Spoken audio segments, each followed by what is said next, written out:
So barang dalam dia adalah full filter brand Bosch.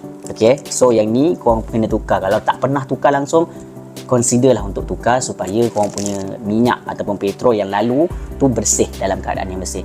Buka yang lama, masukkan yang baru. Okay, masukkan yang baru ni, insya-Allah masalah-masalah kereta korang tu akan hilang, insya-Allah. So korang boleh cuba benda ni. Ini untuk kebaikan kereta korang yang dah berapa lama jalan. Lama sangat jalan. Kalau baru beli semalam, tak payah tukar. yang dah lama jalan, okey, yang dah banyak minyak petrol dah masuk dekat filter tu, dah banyak sangat. So mungkin ada kotoran dekat situ yang menyebabkan masalah-masalah lah. Bila masalah berlaku, cuba untuk tukar filter ni. Selain oil filter yang korang tukar engine oil kan, selain tu ini pun perlu ditukar jugalah dalam tempoh masa yang lama. So cuba untuk consider tukar benda ni. Alright, brand Bosch, jangan lupa untuk tukar. Alright.